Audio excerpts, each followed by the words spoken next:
우리는 꼭 누군가 나를 공격해야만 도와주세요 하는 경우들이 많거든요. 에이, 내가 너무 예민해졌나? 이건 누구라도 피해 당할 수 있어요. 경찰은요, 우리의 신고로 바빠야 돼요. 피해를 당하는 분들은 바보 같고 어리석은 게 아니에요. 유발하는 놈들이 문제라는 거죠. 그러니까 누가 칼을 들고 있으면 나는 어떻게 해야 되지? 머릿속에 꼭 기억만 하면 돼요.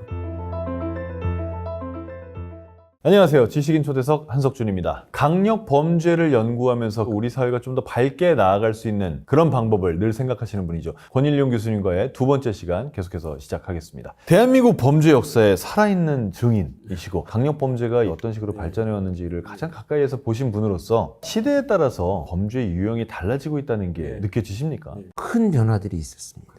80년대 후반에서 90년대 아주 초반까지는 한국 사회 범죄는 동기가 뚜렷했어요. 당사자들 간의 관계에서 어떤 일들이 일어났습니다. 93년을 넘어가면서요, 소위 지존파, 막가파 이런 범죄자들이 나와서 자신의 감정을 불특정한 다수에게 표출했잖아요. 이게 사실은 우리가 지금 현재 겪고 있는 소위 묻지마로 표현되는 무차별 범죄의 시작이었어요. 그때부터 이제 개인의 감정이 불특정한 다수를 향해서 확대해가지고 표출하는 범죄죠. 그러니까 개인이 가진 어떤 분노, 성격 문제들, 사이코패스 성향 이런 게 아니고 그 개인이 갖고 있는 외부의 환경적인 요인들이 사회가 갑자기 급변하면서 이 변화에 적응하지 못해서 발산하는 범죄들이 나타났다는 거죠. 그래서 예전에는 힘들게 사는 줄 알았는데 보니까 이거 나만 힘들게 산다라고 하는 왜곡된 감정이 생기기 시작하는 거죠. 그래서 이 감정은 상대적 박탈감이나 배제감으로 확산되면서 사람들을 공격하게 되는 단서가 되기 시작합니다. 그리고 나서 2000년대가 접어들면서 우리는 보다 더 본격적으로 거의 사이코패스야라고 하는 자들에 의해서 연쇄살인이 벌어지기 시작했죠. 아주 공격적인 잔혹한 행위들이 나타나기 시작을 했습니다. 2009년에 이제 강호중이 체포된 이후로 우리 대한민국은 연쇄살인이라고 볼 수 있는 사건들은 아직은 없어요. 그게 빨리 잡히는 겁니다. 그렇다면 지금 일어나고 있는 이 범죄들은 어떻게 바라볼 것이냐? 눈에 보이는 범죄보다는 훨씬 더 교묘하게 휴대폰 속으로 들어와서 우리가 편리하고자 만들어 놓은 어떤 편의성, 그 편의성 위에 범죄가 얹혀지기 시작했다는 겁니다. 쉽게 말하면 연쇄살인범들이 2000년대에 침입하고 사람들을 따라다니고 속여서 범죄를 저질러서 공격했잖아요. 그런데 이건 굉장히 선택적입니다. 최근에 일어났던 정유정 사건이라고 있습니다. 이 정유정 사건이 시사하는 바는 우리가 심각하게 받아들여야 돼요. 왜냐하면 자신이 연쇄적으로 범죄를 저지르겠다는 목표를 가지고 자신의 취향에 맞는 피해자를 우리가 편리하고자 만들어 놓은 앱을 통해서 타고 들어가서 선택했다라고 하는 문제예요. 그렇다라고 한다면 기존에 일어났던 연쇄살인범들은 조건들이 눈에 보이기 때문에 수사를 할 때 시그너처를 찾든 수법을 찾든 뭔가를 찾아내는데 이 온라인상에서 일어나서 피해자가 선택되었을 때는 찾아내기가 정말 어려운 문제가 생겼다는 거죠. 그냥 정말 끔찍한 사건이라고 생각했는데 불특정 다수에 향한 범죄가 생겼다가 이제는 내가 원하는 피해자를 고르는 시대로 넘어간 거네요. 그렇습니다. 그게 지금 큰 변화의 덩어리라고 봐야 되겠죠. 특히 지난 몇 년간 스토킹을 해서 피해자를 찾아가서 피해자뿐만 아니고 일가족을 살해한 사건이 서너 건 발생했잖아요. 김태현 사건이니 뭐 이런 끔찍한 사건들이 전부 온라인상에서 해킹이나 SNS에 정보를 수집해가지고 속여서 들어가서 그 집을 찾아가게 된 이런 범죄들입니다. 특히 이제 여성분들이 많이 느낄 만한 공포인데 어두운 그런 골목길을 걸어가다 보면 뒤에 누가 따라올까 봐 그게 왜 무섭다는 이 얘기를 하지 않습니까? 누가 뒤에 있나? 이런 쎄한 느낌이 들 때 어떻게 하면 제일 좋은가요? 범죄자들은 이것도 제가 일반화할 수는 없습니다. 근데 상당수가 범행을 시도하기 직전에 소리가 나는 걸 두려워해요. 그래서 호루라기라든지 요즘에 경찰에서 지급하는 그 누르면 그냥 큰 호루라기 소리가 울리는 장비들이 있거든요. 크지 않아서 가방에 달고 다니셔도 괜찮고, 만약에 두렵다 그러면 아까 제가 말씀드린 대로 그냥 위험하다 그러면 누르세요. 무슨 일이 있어야 누른다고 생각하면 늦어요. 걱정되고 위험하다라고 하면 눌러서 주변 사람들이 무슨 일이 있나라고 관심을 가지게 만드는 것부터 시작을 해야 돼요. 우리는 너무 사람들이 배려심이 높아서 꼭 누군가 닥치고 나를 공격해야만 도와주세요 하는 경우들이 많거든요. 근데 예방은 그런 거라고 생각합니다. 위험할 것 같으면 호루라기를 누르든지 경찰에 신고해서 여기 지금 굉장히 어두운 거리를 내가 가야 되는데 조금 위험해요. 누가 따라오는 것 같아요. 라고 신고를 하면 경찰 와서 도와줄 수도 있고요. 또는 관제센터 같은 데가 많이 되어 있으니까 CCTV가. 그래서 신고를 하면 관제센터와 연결이 되어가지고 지금 걸어가는 모습을 우리가 보고 있습니다. 이런 서비스를 받아도 괜찮아요. 그런 서비스가 있군요. 있어요. 그럼 저 같은 사람은 오해받지 않으려면 제가 호루라기 불면서 가면 어떨까요? 그러면 이제 그 신고를 받아서 치료가 개입될 수 있죠. 이 사람이 문제가 네. 있구나. 여성분들이 그 쎄한 느낌에 먼저 호루라기를 불거나 혹은 소리가 나는 장치를 작동시키거나 하면 그것 때문에 범죄자를 자극받을 거냐? 네, 그러진 않나요? 있을 수 있죠. 근데 그 소수예요. 기존에 연구되거나 만난 이런 범죄자들은 심리가 가장 중요한 것이 범죄를 저지르는 순간에 노출이 안 되는 거잖아요. 범죄자들은. 근데 이 소리는 어떤 걸 의미하냐면 누군가라도 볼 수 있다라고 하는 거예요. 이것은 범죄의 의도를 낮추는 데 효과가 있습니다. 그게 CCTV 효과거든요. 가장 손쉽게 우리가 이해할 수 있는 건 몇 년 사이에 우리가 지역 도시 설계하면서 왜 주택가가 있는 골목길에 담장 다 허물었잖아요. 아, 네네, 맞습니다. 그게 우리 상식과 다른 거예요. 담장을 허물면 집들이 다 들여다볼 텐데 보이니까 범죄가 줄어든 거예요. 담장이 있어서 안 보이니까 들어가서 범죄를 저지르는 거예요. 일단 들어가기만 하면 내가 범죄를 저지를 수 있다. 아이가 내려서 문 열고 들어갈 때까지 모든 동선이 공개돼 있잖아요. 근데 담장이 있으면 거기 숨어 있다가 아이를 공격하고 납치하면 모르는 거예요. 그러니까 무조건 누가 나를 공격했을 때 호루라기를 부는 게 아니라 불안하면 불고 시작하는 거네요. 아니 위기 상황은요 사람들이 알아요. 웬만한 사람들은요 거리나 공간을 지나갈 때 평상시의 느낌들을 이미 갖고 있습니다. 근데 그날따라 그렇지 않은 느낌이 있다라고 하는 건 다른 게 뭐가 있는 거예요. 근데 그걸 무시하는 것이 범죄로 이어지는 경우가 많아요. 그래서 범죄 예방과 관련된 책들을 이렇게 제가 보면 에이 내가 너무 예민해졌나? 예민하게 생각하나? 라고 무시하는 순간 범죄가 일어나는 거예요. 뭔가 다른 모습이 소리든 공기든 다를 수 있거든요. 그럴 때는 경적을 올려서 알리는 것도 좋아요. 무섭습니다. 과연 그걸 구분을 할 수 있을지도 좀 무서워요. 우리는 사실 일상에서 이미 하고 있어요. 왜냐하면 거기에서 좀 벗어나는 사람들이 우리는 머릿속에 있어요. 우리 동네에서 저런 사람들이 좀 안 보이는 사람이었는데 이런 것들이 보이기 시작을 합니다. 서로 지구대에 신고를 하거나 주변 사람들한테 지금 이사 온 사람인가요? 저 시간대에 왜 저기를 늘 배회하죠? 이런 것들을 같이 소통할 수 있는 그런 기회들이 되거든요. 그래서 저는 제안을 드리자면 만약에 이제 어르신들이 동네를 잘 알잖아요. 산책들을 오전에 하실 때 이상하게 동네 주민은 아닌 것 같은데 어디 기웃거리거나 배회하거나 돌아다니는 사람이 있다면 차라리 112 경찰에 신고를 해가지고 좀 이상한 사람이 돌아다니는데 확인을 좀 해달라. 그러니까 경찰을 꼭 범죄가 났을 때 신고한다는 생각에서 좀 벗어나서 지역에서 좀 이상한 일이 벌어지거나 또는 의심스러운 상황이 되면 경찰들이 나와가지고 확인을 하는 일들이 자꾸 일어난다면 만약에 범죄 의도를 갖고 누가 돌아다니고 있다면 아니, 경찰이 여기는 별일 아닌데도 나를 보고 사람들이 막 신고를 하고 경찰이 출동해서 나를 확인하려고 하는구나 라고 하면 범죄 의도를 갖고 있었어도 다른 데로 가거나 포기하겠죠. 이렇게 저는 경찰을 소위 활용하고 자주 전화해서 알리고 상의하는 것들이 범죄 예방이라고 생각해요. 근데 사람들이 대부분 그러시잖아요. 괜히 별것도 아닌데 내가 그냥 바쁜 경찰관들 전화해가지고 그냥 오라가라 하면 미안하다고 생각해요. 사실 그 생각합니다. 경찰은요 우리의 신고로 바빠야 돼요. 왜 바빠야 됩니까? 끝없이 국민들의 신고를 확인하고 돌아다니는 것이 역할이에요.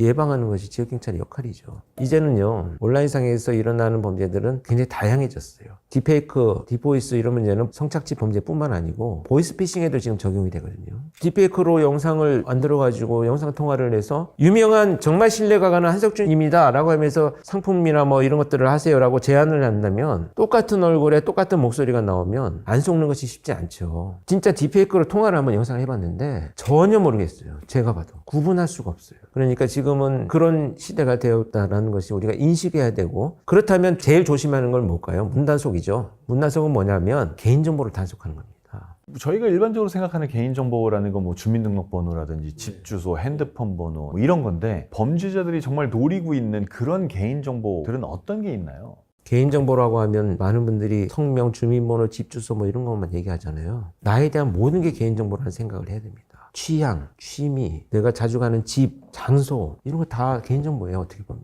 근데 그런 거 대부분 자기 올려놓잖아요. SNS에 많이 올리지 않습니까? 네. 그래서 지금은 웬만하면 공개 범위를 좀 제한하는 것도 이제 필요하고요. 또는 불필요한 내용들을 제한하는 것이 이제는 범죄를 예방하는 것이다라고는 생각을 안 할 수가 없어요. 얼마 전에 굉장히 유명한 래퍼가 미국에서요. 여자친구하고 식당에서 식사를 하는데 침입한 2명이 복면 속 나타나서 무작정 총을 쏘고 그 자리에 사망을 하거든요. 그 내막은 이렇습니다. 며칠 전에 이 래퍼가 자신의 영상을 SNS에 올렸는데 고가의 다이아몬드 목걸이를 하고 있었어요. 그러니까 이 두 사람이 저거 우리가 뺏어볼까? 라고 해서 이 사람하고 이 사람의 여자친구로 알려진 사람의 SNS를 계속 추적을 해서 어느 식당에서 지금 식사를 하고 있다는 것을 찾았어요.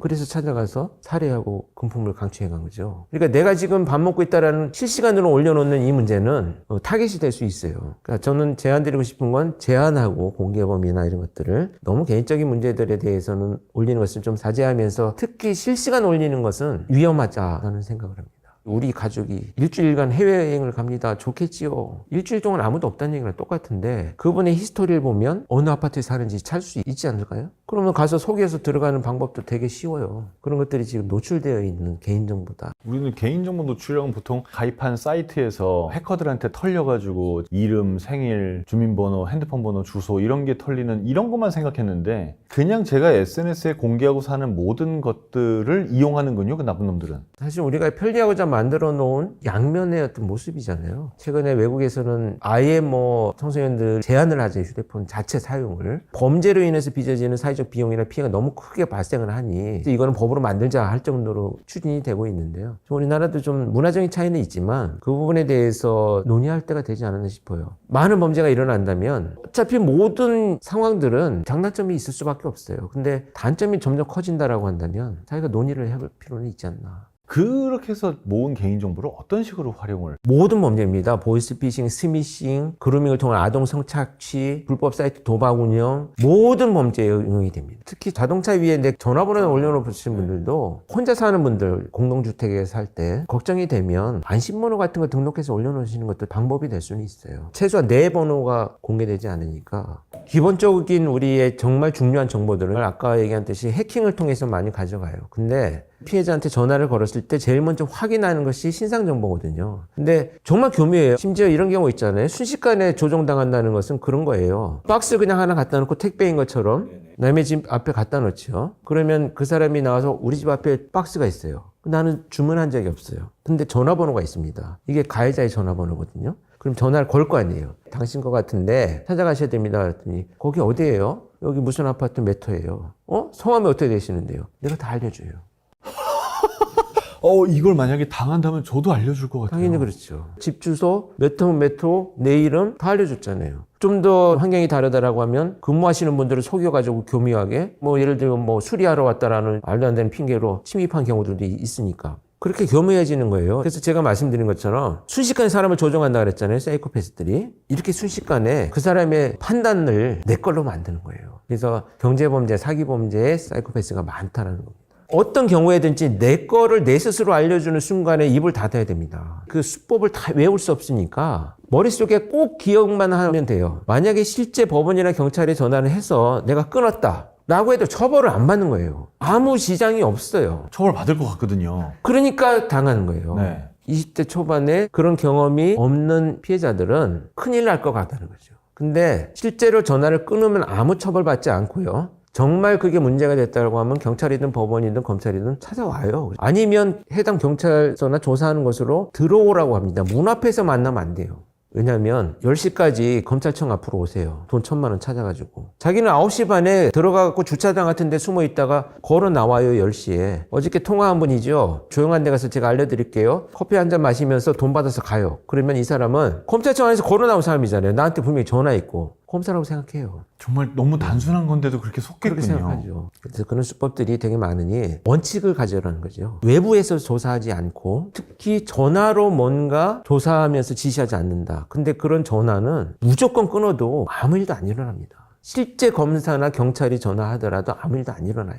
이걸 아셔야 되는데 큰일 날 것 같거든요. 왜? 해킹한 내 번호로 내 인적사항부터 내 부모, 내 자식 이름까지 다 알고 있어요. 그러면 다 믿거든요. 근데 그냥 끊어버리잖아요. 그게 이놈들이 그 순간에 피해자가 판단력을 흐리게 만들어서 교묘하게 속이는 수법이에요. 피해를 당하는 분들은 바보 같고 어리석은 게 아니에요. 당연히 해야 된다는 상식적인 행위를 하도록 유발하는 놈들이 문제라는 거죠. 피해자들한테 욕할 일이 아니다. 그럼요. 이건 누구라도 피해 당할 수 있어요. 저도 있는데요. 보이스피싱 전화 받아보신 적 있어요? 난 경찰청에 있을 때 받아봤어요. 경찰청에 있을 때? 뭐라든가요? 경찰청 수사국 소속이잖아요. 경찰청에 있을 때. 자기가 경찰청 수사국에 누구라는 거예요. 네. 누구라고? 홍길동이다. 손 들어봐. 안 보여. 직원들이 다 앉아있는데 아무리 봐도 네가 안 보인다 이놈아. 여기가 수사국이다. 이러니 끊더라고 그냥. 그래서 결국은 그 전화번호를 수사팀에 줘서 6개월 후인가 체포됐다는 얘기도 들었어요. 그 집단이.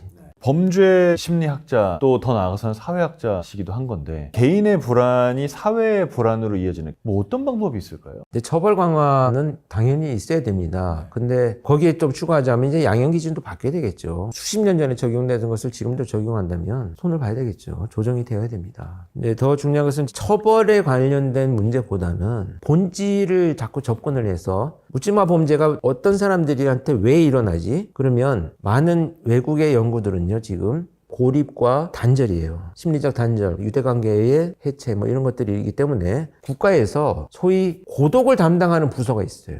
최근에 영국에서 그런 부처를 아예 만들었잖아요. 네. 독일도 있고 지금 미국도 만들고 있어요. 그리고 그와 유사한 역할을 하는 부서들이 이미 있어왔던 거죠. 그 얘기는 결국 뭐냐면 이 문제는 지나가면서 내가 묻지마 범죄 피해자를 안 당하면 저 사람 묻지마 같아를 알아볼 수 있는 방법이 없으니 원인을 제거하자는 접근이거든요. 많은 범죄들이 아까 얘기한 것처럼 즉각의 땜빵보다는 자꾸 본질을 찾아가서 줄이는 방식들을 선택하는 것이 바람직하다는 생각을 많이 합니다. 우리나라는 땜빵을 굉장히 잘하는 편이어서 속도감이 있다라는 평가를 받는 거예요. 근데 속도감이 있는 것은 당장 눈앞에 보이는 것이 지금 제거된 거지 원인이 제거되지 않거든요.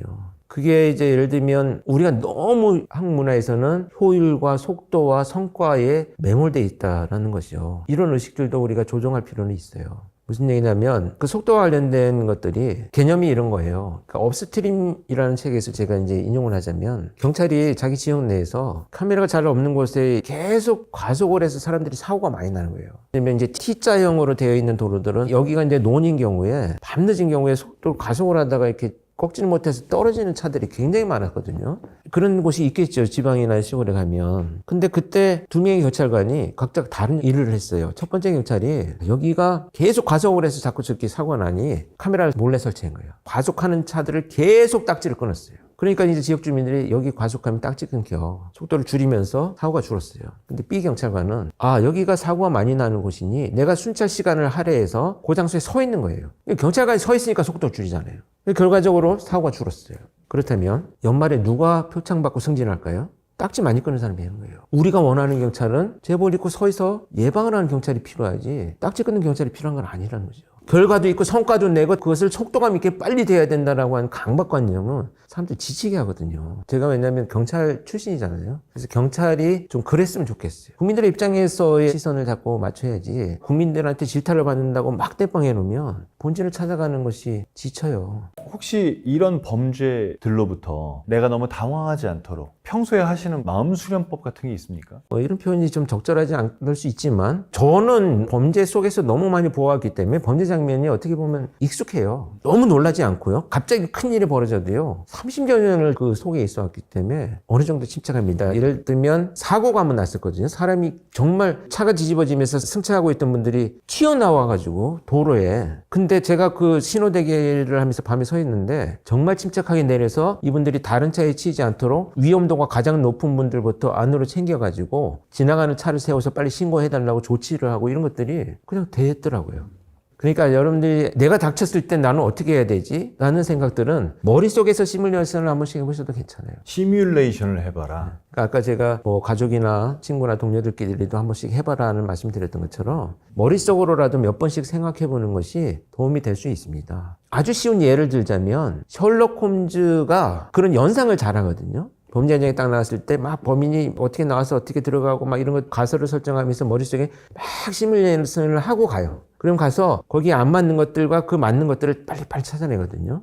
그래서 일단은 너무 두려워할 필요가 없고요. 너무 피상적으로 범죄를 바라볼 필요도 없습니다. 그리고 머릿속에서 한 번쯤은 누가 나를 공격했을 때 나는 방어를 어떻게 할까 아니면 도망갈까 누가 칼을 들고 있으면 나는 어떻게 해야 되지? 한 번쯤은 생각해 보면서 막연하지 말고 뒤를 돌아서 도망갈까 아니면 옆에 있는 물건을 한번 들어서 막아볼까? 스스로 한 번씩 자기를 지키는 생각들을 해보는 것도 도움이 될 수 있습니다. 혹은 호신술을 배우는 건 어떤가요? 굉장히 효과는 있어요. 왜냐하면 실제 호신술을 가지고 뭐 제압을 하거나 방어하는 것도 중요하지만 피해를 당할 당시에 사람이 일단 자신감이 있어야 돼요. 당황하지 않으면 반은 성공이에요. 피해자들이 왜 피해를 당하느냐? 심박수가 막 뛰면서 마비가 와요. 이거는 운동을 할 때 심박수가 다르거든요. 그래서 자신이 이렇게 대응해야지 라고 합리적인 판단을 할 수가 없어요. 왜? 피가 들어오기도 전에 심장만 뛰는 심박수예요. 그래서 뇌로 가는 혈류량이 줄어들어서 정상적인 판단을 하는데 지장을 주거든요. 그래서 우리가 손발이 얼어붙었어가 그거예요. 그러니까 호시술을 하면서 시뮬레이션 하잖아요. 그런 훈련이 되어 있다면 일단 위기 상황이 됐을 때 내가 닥쳤을 때 몸이 자동으로 반응하면서 심박수를 조절할 수 있는 거라면 도주한다든지 도움 요청한다든지 이런 게 좀